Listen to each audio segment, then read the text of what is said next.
আসসালামু আলাইকুম। আমাদের আজকের মেনু বেগুন, আলু ও টমেটো দিয়ে সুস্বাদু মাছের ডিম রান্না।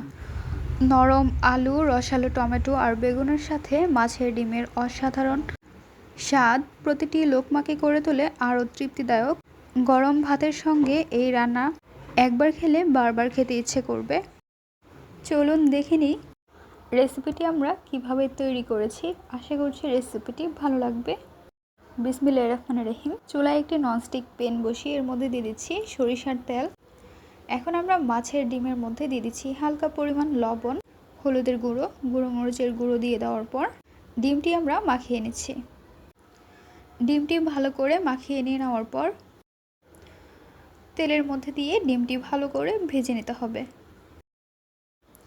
ডিমের এক পাশ হয়ে গেলে আরেক পাশ উল্টিয়ে নিতে হবে। এদিকে আমরা বেগুনগুলো কেটে নিয়েছি। দিয়ে দিচ্ছি স্বাদ অনুযায়ী লবণ, হলুদের গুঁড়ো, মরিচের গুঁড়ো দিয়ে দেওয়ার পর বেগুনটি আমরা মাখিয়ে নেব। ডিমটি ভাজা হয়ে গিয়েছে, এখন আমরা ডিমগুলো নামিয়ে নেব। ডিমটি প্লেটে নিয়ে নেওয়ার পর ননস্টিক প্যানের মধ্যে আমরা দিয়ে দিব বেগুন দিয়ে দেওয়ার পর উল্টিয়ে পাল্টিয়ে নাড়াচাড়া করে নিতে হবে।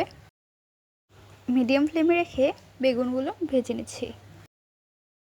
একদম কড়া করে ভাজবো না।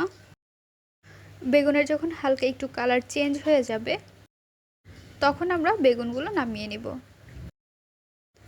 বেগুনগুলো একটি মিক্সিং বলের মধ্যে নামিয়ে নিচ্ছি। ননস্টিক প্যানের মধ্যে অল্প পরিমাণ তেল অ্যাড করে নিচ্ছি। এখন আমরা দিয়ে দিব পেঁয়াজ কুচি, সাথে দিয়ে দিচ্ছি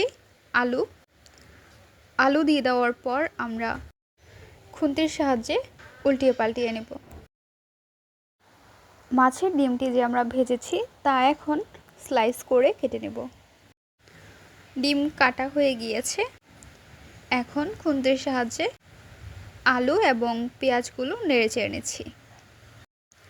এখন আমরা এর মধ্যে অ্যাড করে দিব আদা এবং রসুন বাটা 1 টেবিল চামচ, কাঁচামরিচের পেস্ট 1 টেবিল চামচ, অল্প পরিমাণ পানি দিয়ে দিব, স্বাদ অনুযায়ী লবণ, হলুদের গুঁড়ো 1/2 টেবিল চামচ, মরিচের গুঁড়ো 1 টেবিল চামচ, ধনিয়ার গুঁড়ো 1/2 টেবিল চামচ, ভাজা জিরের গুঁড়ো 1/2 টেবিল চামচ। মশলাটি যেন না পড়ে যায় সেজন্য দিয়ে দিচ্ছি অল্প পরিমাণ পানি। অ্যাড করে নিচ্ছি টমেটো ফালি। এখানে আমরা 2টি টমেটো ফালি করে কেটে নিয়েছি। চলে আসলাম 3 মিনিট পর, ঢাকনাটি উঠিয়ে নিচ্ছি, খুন্তির সাহায্যে নেড়ে চেড়ে নিচ্ছি। এখন আমরা এর মধ্যে দিয়ে দিব কাঁচামরিচের ফালি। কাঁচামরিচ দিয়ে দেওয়ার পর এখন আমরা দিয়ে দিব ভেজে রাখা বেগুন দিয়ে দেওয়ার পর খুন্তির সাহায্যে উল্টিয়ে পাল্টিয়ে নাড়াচাড়া করে নিতে হবে। মশলার সঙ্গে কিছুক্ষণ আমরা কষিয়ে নেব। মশলার সঙ্গে যখন ভালো করে কষানো হয়ে যাবে তখন আমরা এর মধ্যে অ্যাড করে নেব পানি। পরিমাণ অনুযায়ী পানি দিয়ে দিচ্ছি। পানি দেওয়ার পর অ্যাড করে নিচ্ছি ভেজে রাখা মাছের ডিম। এক এক করে সবগুলো মাছের ডিম আমরা দিয়ে ঢাকনা দিয়ে ঢেকে রেখে দেব। বলক আসা পর্যন্ত অপেক্ষা করব। ঢাকনাটি উঠিয়ে নিচ্ছি। দেখতে পাচ্ছেন বলক চলে আসছে। খুন্তি দিয়ে আবারও আমরা আলতো করে নাড়াচাড়া করে ঢাকনা দিয়ে ঢেকে রেখে দেব। চলে আসলাম 4 মিনিট পর, ঢাকনাটি উঠিয়ে নিচ্ছি।